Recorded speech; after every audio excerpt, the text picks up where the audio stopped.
We are back. Hayden, how we doing? Doing great, doing great. How you doing? Phenomenal. Another day in paradise on the grind. Living it. So today we wanted to get into a little bit more about types of properties we buy and the reason why we are buying these properties.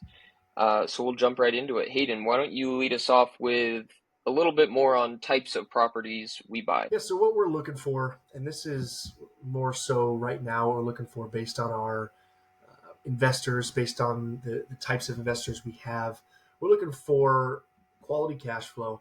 We look for anywhere from 7 to 10%, with also appreciation when we go to sell. We want to push rents. We want to be able to take an asset that doesn't uh, that necessarily isn't at full capacity or in terms of rentals, but also isn't at full capacity in terms of income, and drive that income to full capacity, and then sell it on the back end. So in saying that, we want to have some quality cash flow with appreciation on the end, so that we can more so we typically look for anywhere north of 2xing your money, so two timesing the amounts of money. And the reason being is we want to be able to take, and we want to do that in a shorter period of time. So 3 to 5 years is ideal. In saying that, uh, why we do that is because we want to churn and burn. We want to make sure that we're building wealth for our investors, that we're not just holding money, long-term cash flow plays, because that's not where our investors are. Our ideal investors are at this stage in their lives. What we want to do is we want to take these young professionals and we want to grow their money, build their wealth, so that they can afford these crazy expenses that we now have. With weddings, with houses, with kids. These are massive expenses in people's lives. We want to be able to help people afford those things in life. So that's kind of more or less what we look for, the types of properties we look for. In terms of like unit count, in terms of locations, the best locations that we've found are kind of those secondary markets. I know we've talked about it in the past, but those secondary markets like a Tucson rather than a Phoenix, or a San Antonio rather than a Dallas. We do like those Phoenix and Dallas, but those secondary markets, they're not going to have as much competition. You can get some great deals there, cash flow really well, get in at a lower basis or a lower price point, and sell pretty well as well. So that's Right. in a gist what we look for. Right, and to touch on a little bit more of the reason why we are looking for these certain types of properties, like you said, the investors that we are looking for or that we want to work with are a younger professional or people our age where they're trying to grow their money faster in a safe investment. Mhm. With the types of properties we're looking at, yeah, you'll get some cash flow.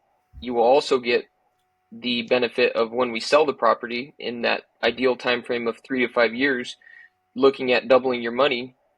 So you could take that initial investment of, we'll say, 25,000, double it in 3 to 5 years, and that might be the time frame that you're looking to get married or to have kids. And we both know from firsthand experience how expensive weddings are, how expensive kids are, and just life itself. So if you have that initial investment of 25,000 and in 3 to 5 years you now have 50,000, life becomes a little bit easier on those expenses. So when we're working with these younger investors or people our age to try and set them up for their own lives and their own situations, that is the ideal outcome and why we are looking at these types of properties. Some investors look at just cash flow and they have a bunch of money sitting in their bank account, but they can invest it and they can sit on it for another 10 plus years and just collect monthly or quarterly checks of passive income, which is great. But people our age, to set them up long term, being able to have monthly or quarterly income additionally to the sale profits, that's a win in setting them up for long term success. Yeah, yeah, absolutely. And long term, our strategy might change based on the investors we do have and the investors we're going after.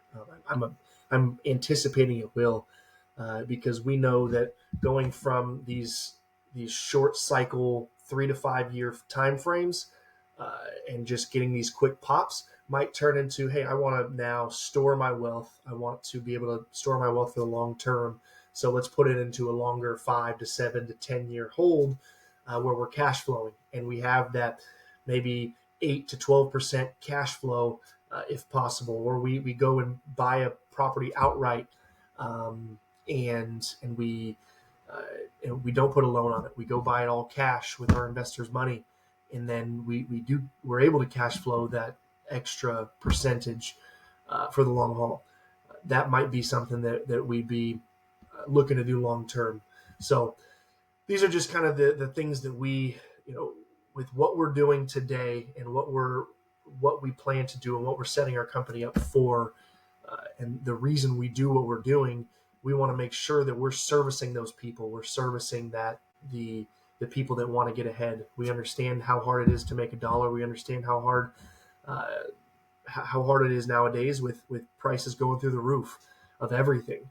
So, in Right. order to either stay on that same level or get ahead of it, and get past that threshold of making ends meet, we want to be able to provide that service and provide those opportunities for people. So Absolutely. yeah, yeah. I mean, those are just some of the things that those are some of the things that the ideas that we've had, that we plan or that we implement, that we have implemented.